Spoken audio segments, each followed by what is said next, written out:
Remember slave play? Despite my disgust and the disgust of others of this new trend for blackout events, which are basically events which clearly discriminate against white people, this play has gone ahead with its intention of having 2 nights which are for black only or black identifying audiences. It will run for 12 weeks. Now, you would think that having been excluded from things in the past, that people who have experienced this would think better of excluding others. But oh no. Actor Kit Harington, star from Game of Thrones, has defended the new play, dedicating 2 nights of this for this divisive blackout claptrap, which is what I like to call it. I mean, even Rishi Sunak, who was the Prime Minister at the time when it was announced, described it as wrong and divisive.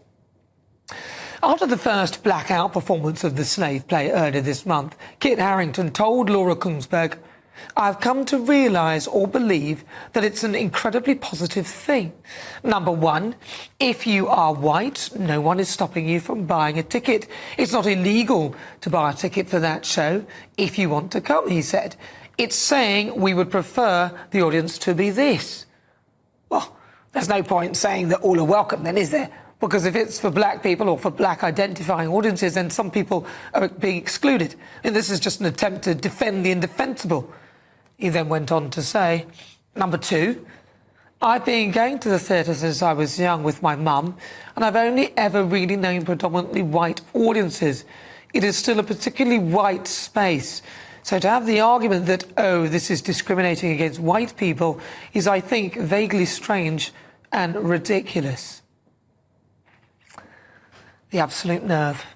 The slave play explores all the woke DEI narratives, race, identity and sexuality, and was a success on Broadway, although it hasn't won any awards despite being nominated for 12 Tonys. Earlier in the year, Jeremy O. Harris, who wrote the play, justified his blackout nights as someone who wants and yearns for black and brown people to be in the theatre, who comes from a working class environment and so wants people who do not make six figures a year to feel like theatre is a place for them. It is a necessity to radically invite them. It's ridiculous. These are the very same people who would be up in arms if the shoe were on the other foot. They would be the first to show their outrage. These people are oblivious to their own intolerance. It's really simple. It is totally wrong to exclude people on the grounds of race or colour, and I'm surprised that Sadiq Khan or someone who has any form of clout has not stepped in to stop this, because what's good for the goose is good for the gander.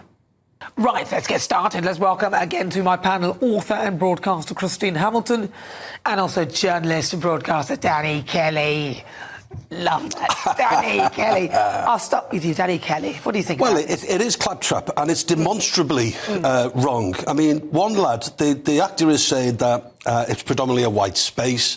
What he's saying is that white people are putting black people off from going to the theatre. That's what he's inferring that, OK? He's setting back race relations. You know, we're supposed to be a country where people integrate. Yeah, here we are, this guy dividing us. And then on one hand, he says, you're not welcome, but you can come. I mean, what sort of invitation is that to a white person? You're not welcome, but you can still buy a ticket if you like. Oh. And the other lad, the black guy, the guy who wrote it, is basically saying that it's work. Yeah. So what he now says is that working class black people don't have anything of any interest for them in the theatre unless it's a play about slavery. It's just so condescending. If he wants working class people of any colour to go to the theatre, why don't you start reducing the ticket prices? Why don't you start creating theatrical plays and productions that are of interest to poorer people rather than the very wealthy who go to the West End at £90 a ticket and then have a £100 meal in Chinatown? If you want to make it more of interest to working class people, just write something that's more of interest to working class people. Black people will still come along.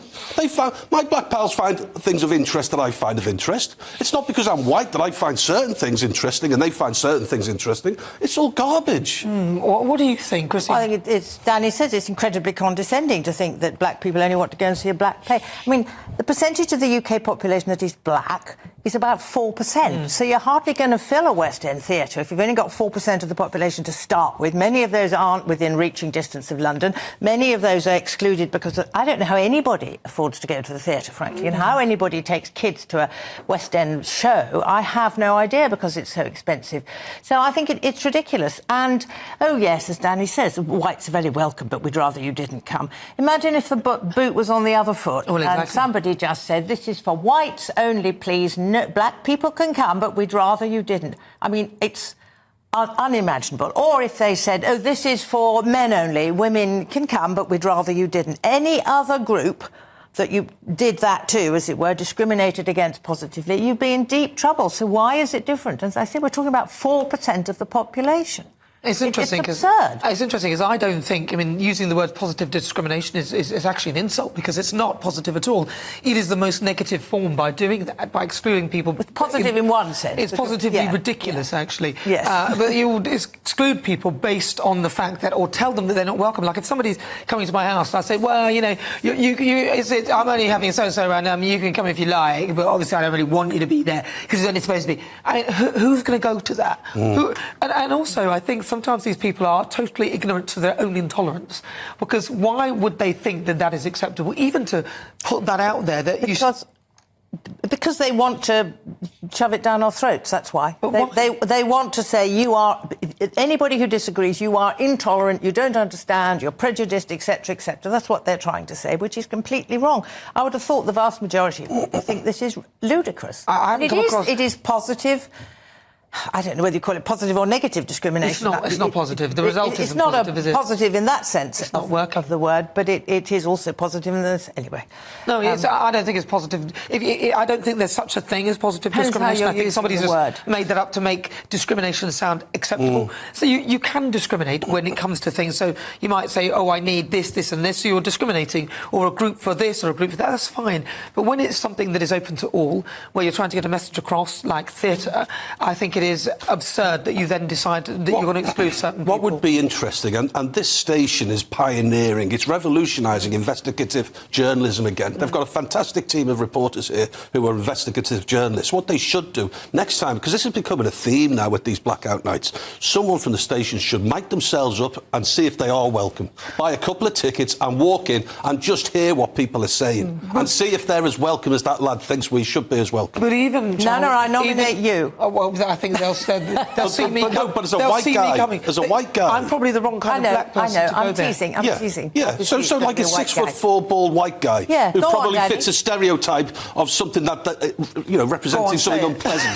No, but it's true. I think I'm probably right-wing lunatic and all of that sort of stuff. Someone like me should go and buy a ticket, be mic'd up, have a hidden camera, and see how really welcome I am. Well, you should go there, have a little England flag. Great idea. Have a little England flag. You're too well known, Danny. But it's an idea, because this guy doesn't want me there. It doesn't matter what he says. He doesn't want me there. I do think, though, that this is really, literally, as you said at the beginning, taking race relations backwards. Yeah. And I also know that these kind of people who are setting this up would be horrified if things were the other way around.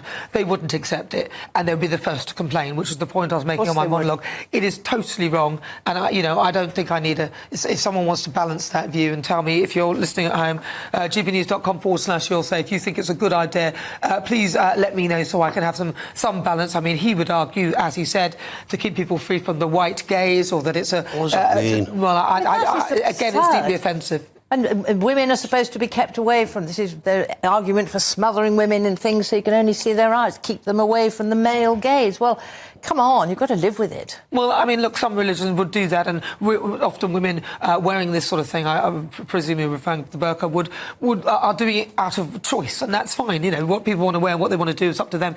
But when it comes to excluding people, I think specifically because of the colour of someone's skin, that is the exact description of racism. Or to then say, oh, it's limiting because you can come but you shouldn't, so I don't know. It distills down very simply into white privilege, and it's impossible to be racist against the white guy. That's in its purest distillation.